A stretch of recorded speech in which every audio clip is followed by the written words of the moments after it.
వెంకటేశాయ. 2025 March 29వ తేదీ నాడు ఉగాది ఏర్పడతా ఉంది. సో ఉగాది నాడు శ్రీ విశ్వావసునామ సంవత్సరము అనేటువంటి ఉగాది ఏర్పడబోతా ఉంది. ఆ రోజు షష్టగ్రహ కూటమి ఏర్పడతా ఉంది. రేవతి నక్షత్రము మనకు మీనరాశిలో చూడండి, మీనరాశిలో బుధ, రవి, శుక్ర, శని, రాహు, చంద్ర. సో ఈ 6 గ్రహాలు షష్టగ్రహ కూటమి అంటారు. ఇది మీనరాశిలో ఏర్పడతా ఉంది. సో ఈ రాబోయేటువంటి షష్టగ్రహ కూటమి వల్ల ఏం జరగబోతా ఉంది, 2019 డిసెంబర్లో ఏర్పడ్డటువంటి షష్టగ్రహ కూటమి వల్ల కరోనా అనేటువంటిది వచ్చింది, చాలా సమస్యలు జరిగినాయి. మరి ఈసారి మీనరాశిలో ఏర్పడబోతున్నటువంటి షష్టగ్రహ కూటమి ఎవరికి ప్రాబ్లమ్స్ని క్రియేట్ చేయబోతా ఉంది అనేది చూద్దాం. ఫస్ట్ రాశుల వారీగా తీసుకుంటే ఫస్ట్ బాగా సఫర్ అయ్యేటువంటి రాశి ఏదైతే ఉందో అది మీనరాశి. మీనరాశికి 100కి 100% సమస్యలు అనేటువంటివి ఉండబోతా ఉన్నాయి. అలాగే నెక్స్ట్ వచ్చినటువంటి రాశి సింహరాశి. ఎందుకంటే మీనరాశిలోనే షష్టగ్రహ కూటమి కాబట్టి అది ఎఫెక్ట్ అవుతుంది. రెండవది సింహరాశి 8వ స్థానంలో, అష్టమ స్థానంలో షష్టగ్రహ కూటమి వస్తుంది కాబట్టి సింహరాశి ఎఫెక్ట్ అవుతుంది. అలాగే తులారాశి 6వ స్థానంలో షష్టగ్రహ కూటమి వస్తుంది కాబట్టి ఇది ఎఫెక్ట్ అవుతా ఉంది. ఆల్రెడీ షష్టగ్రహ కూటమి అంటేనే 6 గ్రహాలు ఒక చోట ఉండడము, అది తులారాశికి 6వ స్థానంలో ఉండడము. సో ఇది ఎఫెక్ట్ అవుతా ఉంది.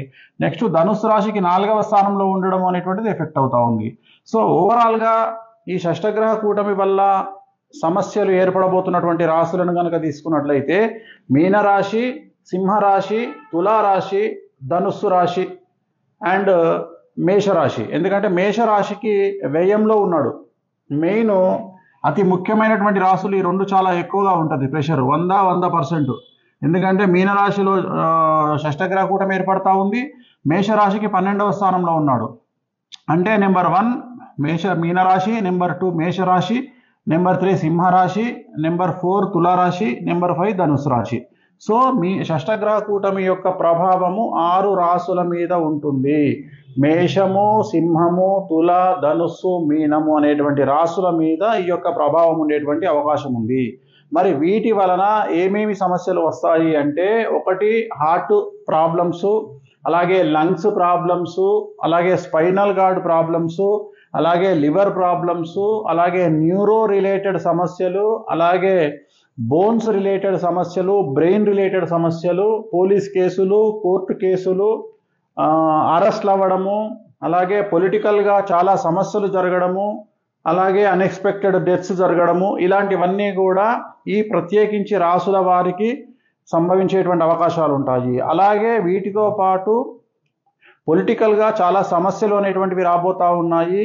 పెద్ద పెద్ద నాయకులకు అపమృత్యు దోషాలు ఏర్పడబోతూ ఉన్నాయి. అలాగే ప్రపంచాన్ని స్కిన్ రిలేటెడ్ కానీ, కంటికి సంబంధించి కానీ, చర్మానికి సంబంధించి కానీ, హార్ట్కు సంబంధించిన సమస్యలు బాధించే అవకాశం ఉంది.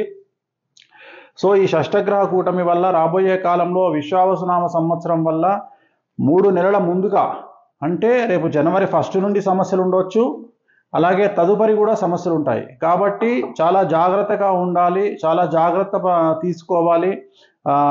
హెల్త్ అనేటువంటిది చాలా కాన్షియస్గా ఉండండి. ఆరోగ్యపరమైన ఇబ్బందులు లేకుండా హెల్త్గా టెస్టులు చేయించుకోండి. అలాగే తిరునల్లార్ శనీశ్వర ఆలయాన్ని సందర్శించండి. కారణం మీనరాశిలో శని ఉండి, శని 5 గ్రహాలను కమాండ్ చేస్తూ ఉన్నాడు కాబట్టి తిరునల్లార్ శనీశ్వర ఆలయంలో ప్రత్యేకమైన శని పూజ నిర్వహించుకోండి.